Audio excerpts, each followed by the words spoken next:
गुरु एक बहुत ही महत्वपूर्ण और प्रमुख भूमिका अदा करता है हमारे जीवन में।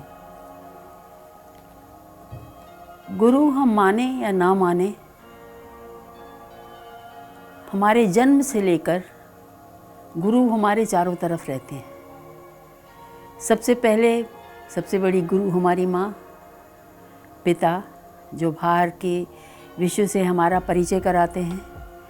फिर जब हम कक्षाओं में जाते हैं तो हमारे गुरु शिक्षक होते हैं जो हमें शिक्षा देते हैं।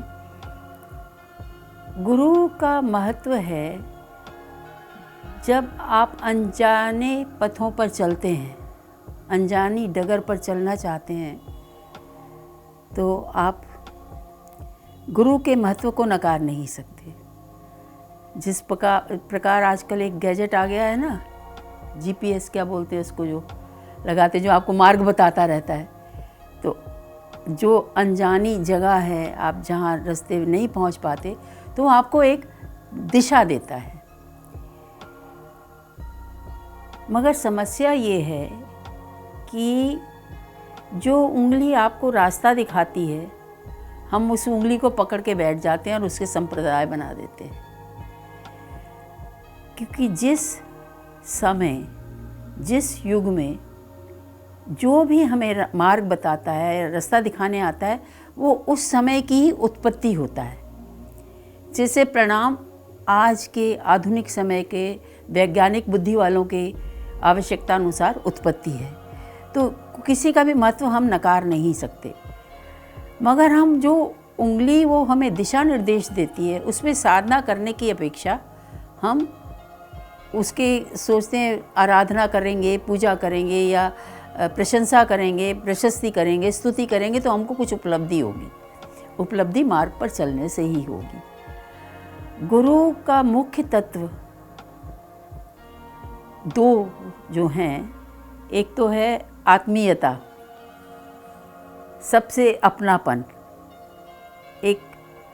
एकदम ऐसा अनुभव हो कि जैसे ये हमारे बहुत सानिध्य में है, समीप में है और हमें सही मार्ग दर्शाएंगे। एक तो ये अनुभूति हो, दूसरा उसमें आत्मबल हो। ये दो चीज़ें बहुत आवश्यक हैं गुरु में। आत्मबल क्या?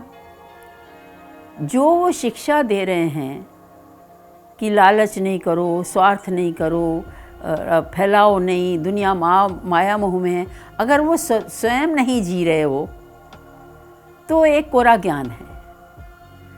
कोरा ज्ञान आपको संतुष्टि दे सकता है। कोरे ज्ञान में कई लोग बहुत प्रबुद्ध हैं, बहुत सक्षम भी हैं कोरे ज्ञान में। इससे होता क्या है कि जैसे आप गुरु बदलने लगो या किसी ने आपको कोई बहुत अच्छी बात बताई, अरे ये तो हमको पता है, जैसे ही आपने ये कहा कि हमको पता है, वो आपके अंदर नहीं जाएगी, ना आपको साधना की वो शक्ति देगी। तो ये समझना कि गुरु को ज्ञान से ना तोलें, गुरु को देखें आप अपनी अंदर की, आपकी क्या आकांक्षा है, क्या खोज है आपकी। क्योंकि जो सच्चा गुरु होता है ना, वो आपको, जैसे खजाने की खोज होती है, आपने किसी कहानियों में देखा होगा कि वहाँ पेड़ पे जाओ तो तुम्हें एक पत्ता मिलेगा, उस पत्ते पे लिखा होगा, वहाँ जाओ तो तुमको आगे एक तोता मिलेगा, वहाँ जाओ तो ये खजाने की खोज है। तो वो आपको एक एक चीज़ देगा, सारा चीज़ इकट्ठा नहीं देगा कि ये पैकेज है, ये साधना करो तो तुम्हारा ये भला हो जाएगा। वो सदा आपको एक एक चीज़ सिखाएगा। इसीलिए पहले हमारे यहाँ आश्रम प्रथा बनी थी, और वो गुरु लोग जो सादगी कहते थे, सादी से रहते थे। वशिष्ठ हुए, अत्रि हुए, जमदाग्नि हुए, वो आश्रमों में ही रहते थे। वो कभी राजगद्दी नहीं स्वीकारते थे। राजगद्दी का चस्का लगा महाभारत से, तो महाभारत हो गया ना। उन्होंने अपना धर्म नहीं निभाया कि गद्दी से उतर के कैसे दुर्योधन को लोभ से बचाएं। तो गुरु तो कोई भी आपको सिखा सकता है। गुरु जो एक शब्द बोले, कहीं से आपको अच्छा लगे, उसको जीने लगें, आपको पता लगेगा कि आप आर्त हैं, दुखी हैं। कोई चीज़, हे भगवान मेरा ये कष्ट निवारो, मुझे ये बच्चा नहीं पढ़ रहा, संसारी कष्ट, आर्त हैं। तो आजकल जैसे स्पेशलिस्ट होते हैं ना, हार्ट स्पेशलिस्ट, वैसे ही गुरु भी हैं। कुछ आपका एकदम कष्ट निवारण कर देंगे, कुछ आपको ज्ञान दे देंगे, कुछ साधना देंगे। तो आप अगर आर्त हैं तो आपकी आर्त नाद को सुनने वाला कोई मिले और उसका समाधान बताने वाला तो वहाँ मिलो।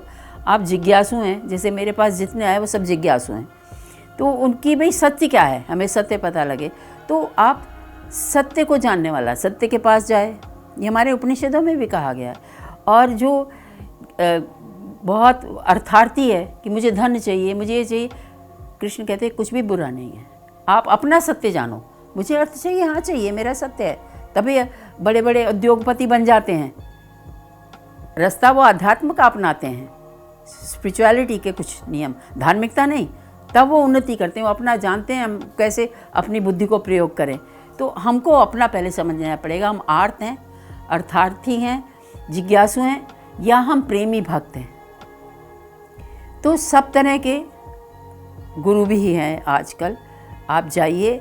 मगर मेरी एक ही विनती है, अगर आपको एक भी बात किसी भी गुरु की अच्छी लगती है, आपको उनको बुद्धि से ना तोलें, उसको जी के देखें। अगर आपको कुछ प्राप्ति नहीं होती तो आप अपनी तरह से कुछ और पढ़कर सुनकर, मगर गुरु का टेस्ट लेने नहीं जाएं। आर्थ है, वो जाएगा मेरा दुख दूर कर दिया तो अच्छा गुरु है, उसको ज्ञान से कोई मतलब नहीं है। पैसे वाला है कि मेरा मकान बन गया, मेरी नौकरी अच्छी हो गई, तो उसको ज्ञान से मतलब नहीं है। और भक्त है, उसको ये मतलब है कि खाली मुझे वहाँ शांति मिले, मुझे सही ज्ञान मिले।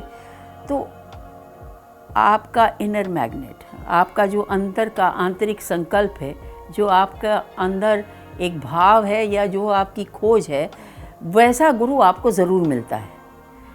मगर एक और बहुत प्रमुख बात, विशेष बात, कि गुरु के पास जाने के लिए अगर आप बच्चे को नर्सरी में भी जाने लेते हो, उसकी कोई तैयारी करते हो, तो गुरु को दोष ना दें, क्योंकि वो तो सब तरह की कक्षाओं के गुरु हैं, PhD से लेकर नर्सरी तक के।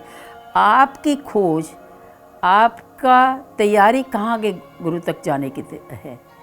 तो गुरु मनसा वाचा कर्मणा सत्य हो, जो बोल रहा वैसा जी रहा हो, आत्मीयता हो, आत्मबल हो, और उसमें ये कहने की शक्ति भी हो, हिम्मत भी हो कि आप अभी मेरे कक्षा के लायक नहीं हैं, आप ये तैयारी करके आइए तब मेरी कक्षा में आएंगे। सबको संतुष्ट करने की भावना नहीं होनी चाहिए गुरु की, और सबको वो एक ही दृष्टि से देखे। ये नहीं कि जो संपन्न है वो, उनको दूसरी सुविधा है, जो ज़्यादा संपन्न नहीं है तो वो गुरु नहीं है। वो खाली एक शांति ज़रूर देते हैं, थोड़ा सा टाइम आपका समय उतना व्यतीत हो जाता है, खराब बातों में ध्यान नहीं जाता तो आपके कर्म नहीं बनते। सबका अपना अपना कुछ ना कुछ तो प्रभाव है।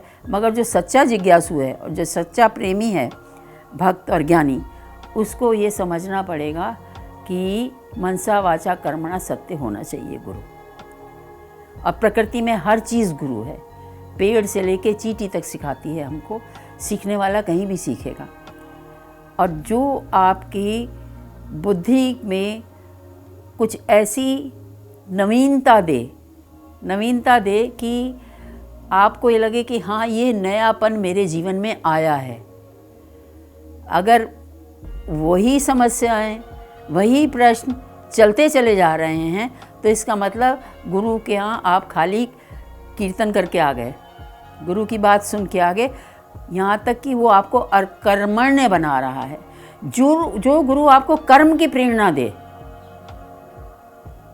आप जैसे मैंने अभी मोक्ष की भी बात की, सब जो कर्म की प्रेरणा दे, सत्कर्म की प्रेरणा दे, जगत कल्याण के कर्म की प्रेरणा दे, वो ही सच्चा गुरु।